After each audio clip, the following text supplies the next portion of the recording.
Hello everyone, today we'll be discussing a practical approach to a patient who presents to you with a dark colored urine. It may be red, it may be brownish, it may be blackish. So when a patient presents to you with a dark colored urine, we'll follow this flowchart. So the patient presents with dark urine, it may be red or brown or black. So the first investigation which we need to do is routine microscopy of urine to differentiate whether this is hematuria or some other thing.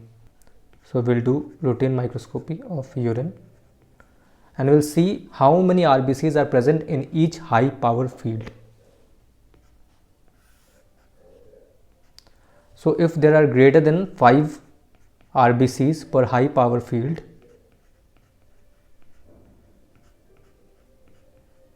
we classify this as hematuria, or if there are less than 5 RBCs per high power field, then this cause is not hematuria, this is some other cause.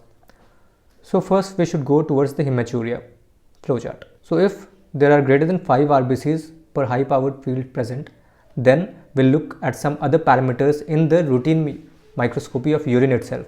So we'll be looking at these 5 parameters in the routine microscopy urine. First is the gross color of the urine.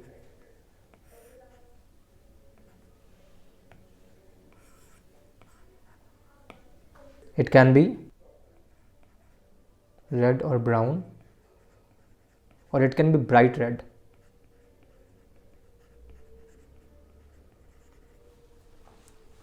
We find bright red in extraglomerular cause of hematuria and red or brown in glomerular cause. We'll look for clots. Clots are present in extraglomerular cause of hematuria.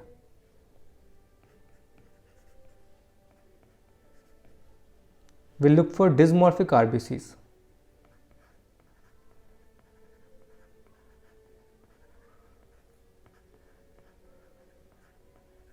Dysmorphic RBCs means RBCs which are not in their original shape, like lysed RBCs. So if greater than 20% dysmorphic RBCs, it means that it is glomerular cause, or if it is less than 20%, it means that the cause is extraglomerular. The next parameter we'll see is RBC casts. RBC casts are very specific to glomerular hematuria and they are absent in non-glomerular or extraglomerular hematuria. The next thing we'll look for is proteinuria.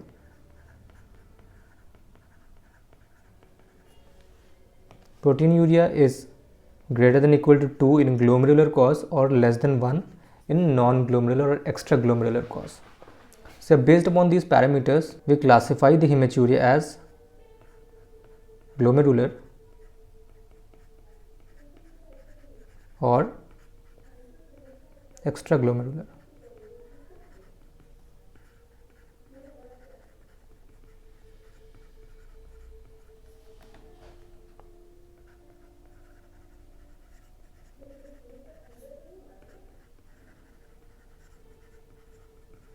So coming to the common causes of glomerular hematuria, we have post-streptococcal glomerulonephritis, RPGN or rapidly progressive glomerulonephritis, hemolytic uremic syndrome,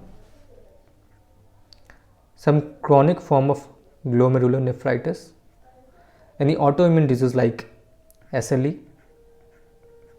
We can have Henoch-Schönlein purpura.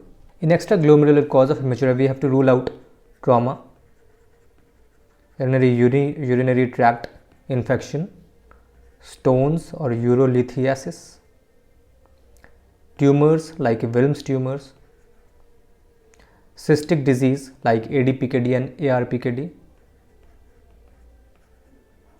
renal vein thrombosis, or any bleeding or clotting disorder.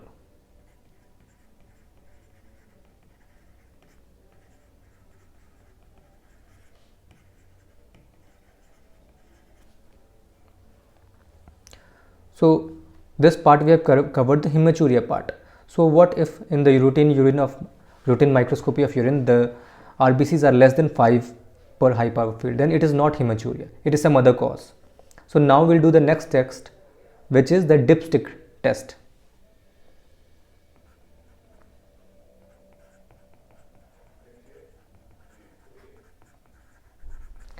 These dipsticks we are using to detect hemoglobinuria or myoglobinuria.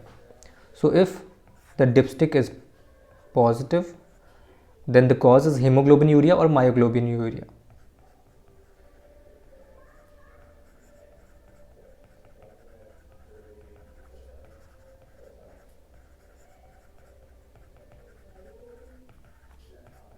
We all know that the cause of hemoglobinuria is any acute severe intravascular hemolysis, and mostly it occurs due to any severe form of hemolytic anemia.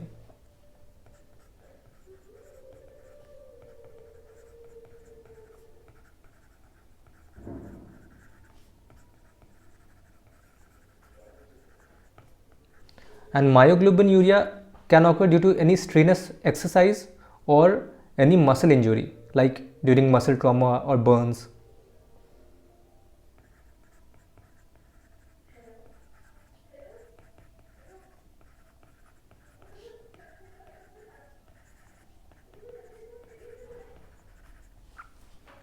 Now what if the dipstick test is negative?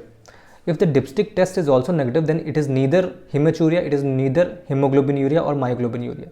Then we have to ask for any history of food or drug intake.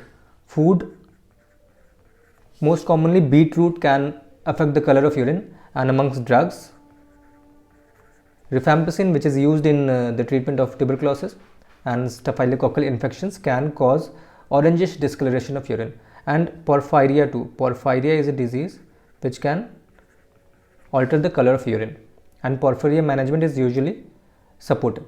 So this is how we approach a case of dark colored urine in a patient, and if we go about this flow chart, we'll be able to arrive at a specific diagnosis of the dark colored urine. Thank you.